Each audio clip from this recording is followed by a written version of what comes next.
Bismillahirrahmanirrahim. Assalamualaikum warahmatullahi wabarakatuh. Waalaikumsalam warahmatullahi wabarakatuh. Nah, rasanya bahwa hari ini kita bisa dapat bertemu lagi, walaupun secara virtual, tidak secara luring, tetapi yang paling penting adalah kita sehat walafiat. Bapak tanya, apakah di sini semuanya sehat walafiat? Ada yang sakit? Alhamdulillah sehat. Alhamdulillah sehat. Sakit, Bapak izinkan untuk tidak takut. Yang sehat semoga tetap sehat, yang sakit kita doakan semoga sembuh. Karena ini absennya tidak cukup 20, berarti ada teman kita yang tidak hadir. Ini adalah pertemuan kali kedua kita untuk tema kita, yakni materi optimis, ikhtiar, dan tawakal. Mudah-mudahan pertemuan yang pertama masih kita ingat materinya tentang optimis, dan hari ini konsentrasi kita ada tentang ikhtiar dan tawakal. Sebelum kita masuk, Bapak ingin dulu bahwa kita semangat dalam siang ini, kemudian pula pikiran kita, kemudian konsentrasi kita ada di room ini. Jadi jangan yang lain-lain dulu, nah ya. Kita konsentrasi untuk belajar. Walaupun dengan via Zoom, insya Allah tidak mengurangi proses pembelajaran kita. Bapak akan tanya dulu, merefleksi dulu yang pertemuan sebelumnya. Nah, lalu Agus, apa itu optimis pada yang sebelumnya? 1-2 kata. Optimis, prasangka baik, Pak. Baik, salah satu optimis bisa dibahasakan dengan baik sangka. Oke, boleh seperti itu.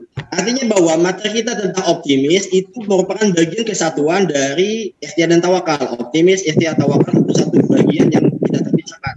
Hanya pembagian materinya kita bagi menjadi 2. Baik, sebelum jauh kita belajar, maka di pendahuluan ini kita akan berdoa. Dalam hal ini Bapak minta kepada Muhammad Junaidi agar bisa memimpin baca doa. Silakan Muhammad Junaidi pimpin teman-temannya. Ya, baik teman-teman, agar pembelajaran kita ini berjalan lancar, mari kita bersama-sama berdoa. Berdoa dimulai.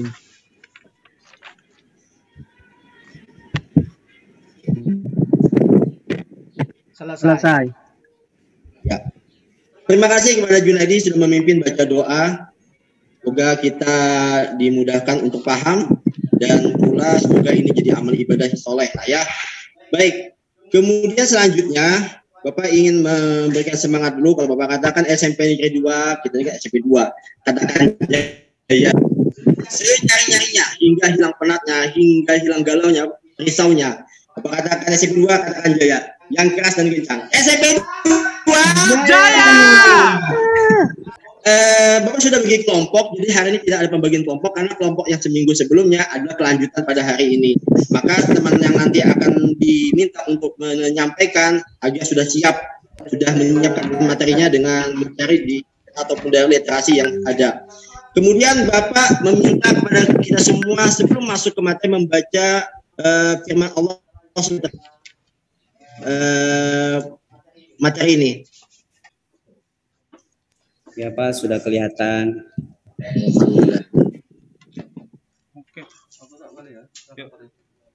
Ini tujuannya, ini aktivitasnya juga Bapak sudah share kepada kalian sebelumnya lewat WA, menghemat waktu kita.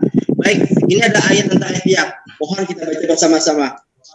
Bapak pandu. A'udzubillahi minasyaitonir rajim. Bismillahirrahmanirrahim. Wa alaysa lil insani illa ma sa'a wa anna sa'yahu sawfa yura thumma yujzahu jazaa'al awfa wa anna ila rabbika muntaha. Bapak minta kepada kelompok yang sudah ditunjuk, yakni ada Aan, ada Junaidi, ada Ismadi, ada Alamsah, supaya membacakan daripada rangkuman dari hasil diskusi kelompok kalian tentang ikhtiar dan tawakal. Jadi apa yang menjadi kesimpulan daripada kalian tentang ikhtiar dan tawakal disampaikan kepada teman-temannya. Nanti akan ditanya, ditanggapi oleh temannya. Bapak berikan waktu kepada kelompok Aan, Junaidi, Ismadi, dan Alamsah untuk membacakan. Silakan. Silakan. Oleh karena itu, memaksimalkan ikhtiar kita sambil tetap bersandar kepada Allah. Jangan pernah berharap pada penilaian dari sesama manusia. Bagaimana jika manusia melakukan sesuatu tanpa melaksanakan salah satu dari ikhtiar dan tawakal? Yang pertama ikhtiar tanpa tawakal, yang kedua tawakal tanpa ikhtiar, dan yang ketiga ikhtiar bersama tawakal. Seperti itu, Pak. Bapak kasih kesempatan kepada teman-teman di sini untuk menanyakan kepada kelompok diskusi. Silakan Ani Sofiati. Pertanyaannya bagaimana? Saya tanya sama kelompok 1, contoh dari... Ya, silakan. Ya, untuk kelompok 1, gimana contoh dari sikap ikhtiar? Apa saja? Siapa? Saya jawab, Pak. Oke, silakan Aan. Contoh ikhtiar dengan cara belajar giat dan tekun. Yang kedua, disiplin setiap pagi berolahraga untuk menjaga kesehatan. Yang ketiga, melaksanakan sholat hajat agar keinginan bisa terwujud. Demikian. Bapak akan merefleksi tentang materi ini, bahwa ikhtiar dan tawakal ada sesuatu yang tidak bisa dipisahkan. Kalau orang itu hanya berusaha tanpa tawakal, berarti orang yang berusaha tanpa menyatakan Tuhan dalam usahanya.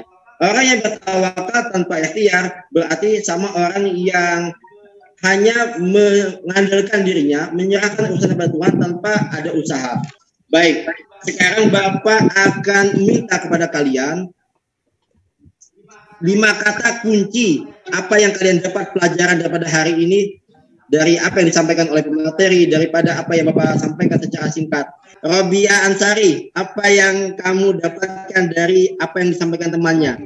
Yang saya tangkap, Pak, satu inti tawakal itu apa, ikhtiar itu apa, sama ini apa ayat-ayat tentang tawakal dan ikhtiar.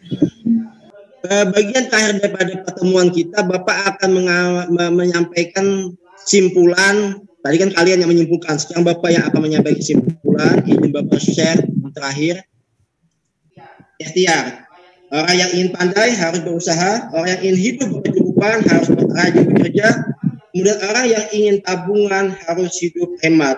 Ikhtiar itu secara bahasa artinya memilih. Nah, pilihannya mau berhasil, mau tidak itu pilihan. Tetapi secara istilah kadang ikhtiar dimaknakan sebagai usaha. Dia tawakal, itu contoh-contohnya adalah kalau kita punya motor dikunci stang agar tidak hilang, kemudian kita setelah hampir maksimal, kita bertawakal kepada Allah. Kemudian bagaimana cara menumbuhkan tawakal? Yang pertama adalah ulet. Yang kedua adalah berdoa, dan yang ketiga adalah kita ridho dengan apa yang akan didapat. Kunci daripada tawakal itu adalah keridhaan. Kalaupun berhasil kita ridho, kalaupun tidak berhasil kita ridho. Jadi tidak ada makna kecewa. Jadi inilah simpulan yang Bapak sampaikan secara singkat karena waktu kita tidak cukup. Bagian penutup Bapak sampaikan bahwa apa yang sudah kamu dapatkan ini tidak hilang begitu saja, tetapi digali lagi, dicari referensi lebih dalam lagi. Ya, karena apa yang kita lakukan pembelajaran selama 30 menit ini sungguh sangat tidak cukup. Nah, nanti bisa diskusi lewat Bapak, bisa di chat dan lain sebagainya. Dan Bapak sudah meletakkan tugas LKPD pada classroom. Jadi mohon dibuka classroomnya, dikerjakan LKPD-nya. Maka apa yang menjadi pelajaran pada hari ini kalian semua di sana. Dan Bapak berharap semua tetap jaga kesehatan dan terus belajar. Sampai ketemu pada pekan depan. Bapak tutup dengan doa Rabbi zidna ilma warzuqni fahma. Ya Allah, tetapkanlah ilmu kita, semoga kita dengan aman, dan semoga kita bisa mengamalkan, dan semoga kita menjadi ahli yang bermanfaat di dunia dan akhirat. Bapak tutup dengan wallahu muwaffiq ila aqwamit thoriq. Wassalamualaikum warahmatullahi wabarakatuh.